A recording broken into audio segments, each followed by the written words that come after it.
Good morning. संस्कार science academy की online class में एक बार आपका पुनः स्वागत।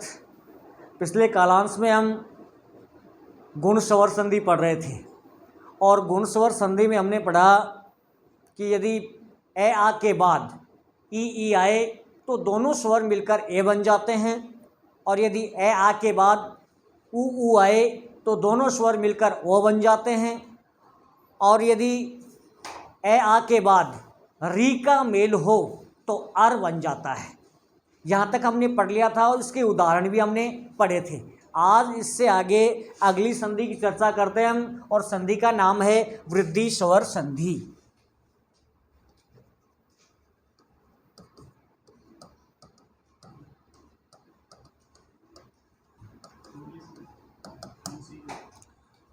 वृद्धि स्वर संधि, जैसा कि नाम से स्पष्ट है, वृद्धि यानी बढ़ना, वृद्धि से तात्पर्य है बढ़ना। तो इसमें क्या कंडीशन होती है कि यदि प्रथम पद में ए आ हो और उसके सामने ए या आई आए तो आई बन जाता है।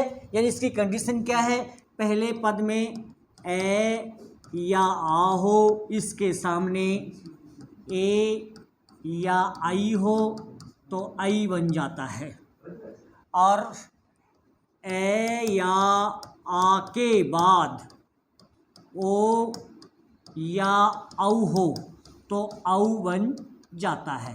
यानी वृद्धि से तात्पर्य कि इसमें आपको यदि संधि का पता लगाना है कि इस शब्द में कौन सी संधि है, तो जिस भी संधि में ये डबल मात्राएं होती हैं, दो मात्राएं होती हैं, यानी ऐ की मात्रा और औ की मात्रा होती है, वहाँ हमेशा वृद्धि स्वर संधि होती है। उदाहरण के लिए जैसे देखिए,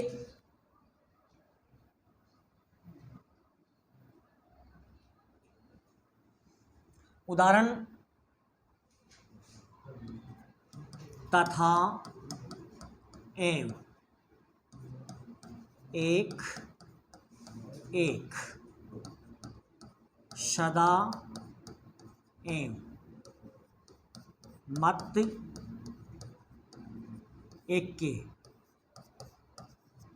शुभ ऐसी।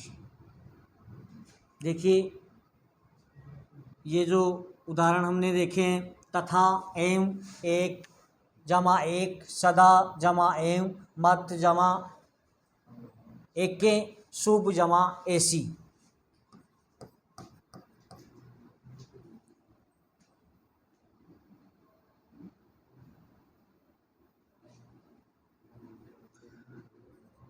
वसुधा जमा एवं।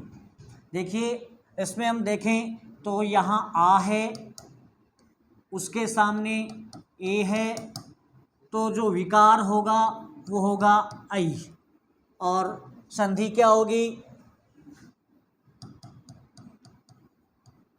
तथैव। क्या होगा, तथैव। इसी प्रकार एक जमा एक, यहाँ ए है और उसके सामने आ रहा है ए, विकार होगा ऐ, और संधि क्या होगी, एक एक। इसी प्रकार सदा जमा एवं, यहाँ आ है और उसके सामने ए आ रहा है, तो यहाँ भी विकार आई के रूप में होगा और संधि होगी सदैव। इसी प्रकार यहाँ ए है, उसके सामने आई आ रहा है, तो विकार होगा वो आई के रूप में होगा और संधि होगी मतक्के। क्या होगी, मतक्के। शुभ ऐसी, यहाँ भी ए और आई है, तो विकार आई के रूप में होगा और संधि होगी शुभेसी। वसुधा आ है और ए है, विकार होगा आई, संधि होगी वसुधैव। क्या होगा, वसुधैव। यानी इसमें हमें ध्यान रखना है कि पहले पद में ए या आ हो और उसके बाद में ए या आई आए तो विकार के रूप में जो है वो आई बन जाता है।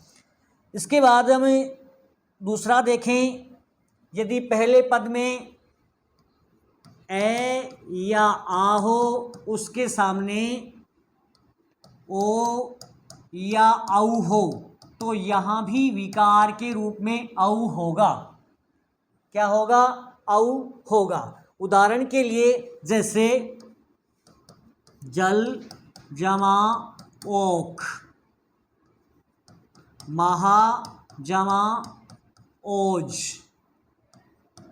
परम जमा औदार्य, परम जमा औषध, वन जमा औषध। यह है सब में पहले पद में ए या आ है, उसके सामने ओ या औ है, तो इसकी जब संधि करेंगे तो क्या होगा, ए ओ, विकार होगा औ, और संधि क्या हो जाएगी, जलोक। क्या होगी, जलोक। इसी प्रकार से यहाँ आ है, आ के बाद में ओ आ रहा है, विकार होगा औ, और संधि क्या होगी, महोज।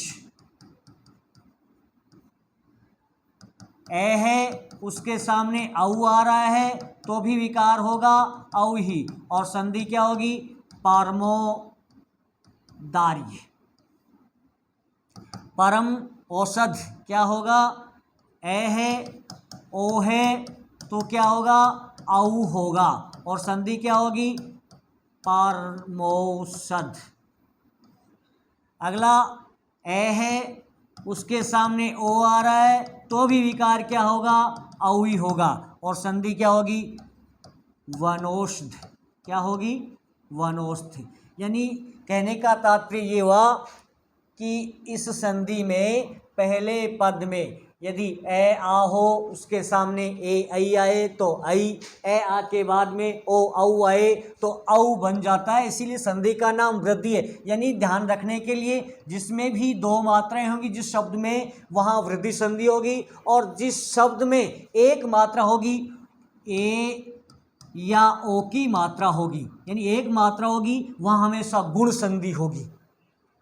और जिस संधि में दीर्घ स्वर होगा, आ हस्व दीर्घ ई और दीर्घ उ, वहाँ दीर्घ स्वर संधि होगी। और जिस संधि के मध्य में य रे व आए, वहाँ यण स्वर संधि होगी।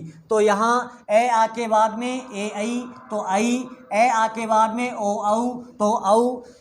इसी प्रकार हमने ये उदाहरण देखे।